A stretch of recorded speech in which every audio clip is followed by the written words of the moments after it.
Salut les dragons. Aujourd'hui, on va parler de GTO. C'est un anime cultissime et bon, bah, j'espère quand même que vous le connaissez parce que j'ai entendu que certains ne le connaissaient pas encore. Donc franchement, si vous ne le connaissez pas encore, allez le voir. C'est incroyable et je vais vous expliquer pourquoi l'anime, il est aussi bien. Je vais vous faire un bref synopsis de GTO. On suit dans cette histoire un jeune professeur du nom d'Onizuka, 22 ans, célibataire, libre comme l'air, un peu obsédé sur les bords. Qu'entends-je? Mais oui, je censure mes images! Non mais attendez, je vous rappelle que c'est des lycéennes, hein. Pas bien d'être obsédé. Méchant obsédé, qui en fait veut devenir professeur pour se taper des lycéennes. Bon, dit comme ça a pas l'air super intéressant. Alors pourquoi j'aime cet animé et pourquoi la majorité des gens aiment cet animé? Parce qu'il faut savoir que même ma mère a apprécié l'animé. Pourtant, elle aime pas les animés parce que c'était des dessins, gna gna gna. Et en fait, elle a vraiment apprécié l'animé. Et je vais vous expliquer pourquoi, parce que vraiment le synopsis donne pas trop envie, on a juste l'impression de suivre un pervers, mais c'est pas ça qui rend l'animé génial. Ce qui rend l'animé génial, c'est que l'humour est vraiment déjanté et le personnage de Nizuka est complètement déjanté.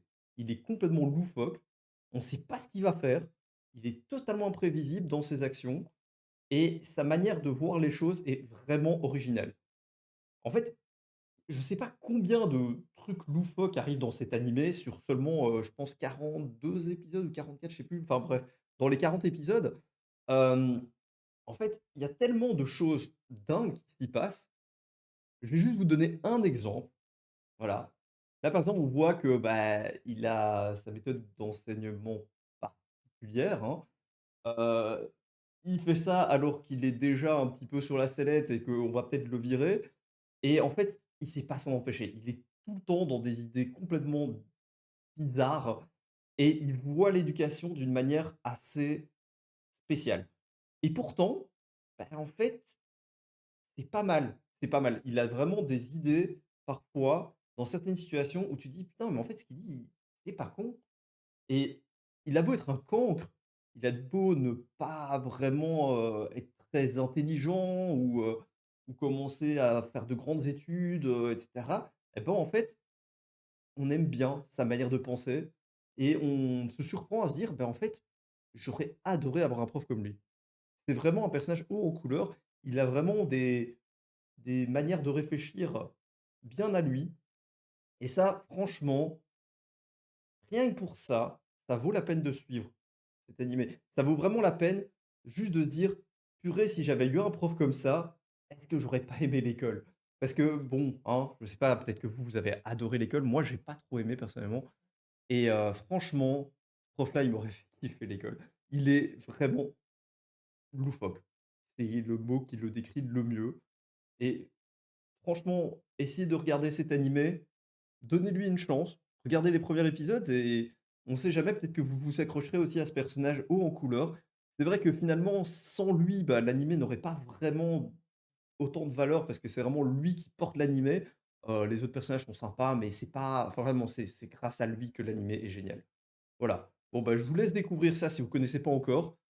Si vous connaissez déjà, bah, j'ai pas besoin de vous expliquer que c'est génial, hein et bah, voilà. À plus dans le bus les dragounes. Reviens! Saleté. Tu vas revenir, oui?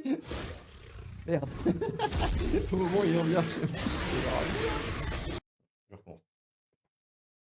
D'abord, je vais vous faire un bref synopsis. Alors, donc, on suit l'histoire de Onizuka, un jeune professeur ex-loupard, un peu obsédé sur les bords. Non, ça va. Je recommence. Ah, le problème, c'est que j'ai plus de texte, donc du coup, c'est dur. Je vais vous faire un bref synopsis. Oh purée, je sais plus parler du coup. Je vais vous faire un bref synopsis. Je vais vous faire un bref synopsis. Je vais vous faire un bref synopsis. Je recommence. Je vais vous faire un bref synopsis. 22 ans, célibataire libre comme l'air, un peu obsédé sur les bords. Et non, ça va pas. Dans quel sens je vais le mettre? De Onizuka, 22 ans. Non, bah non, de GTO, quel con. un peu pervers sur les bords. Quoi? Qu'entends-je? Puis-je? Je fais de la censure de l'image? Non mais attendez, on sait vous et moi pourquoi vous avez cliqué. Alors, pas bien d'être un obsédé, hein. Méchant obsédé, pas bien. Est-ce que ça c'est bien ou pas? Non mais mon jeu d'acteur il est dramatique quand même. Je recommence parce que c'est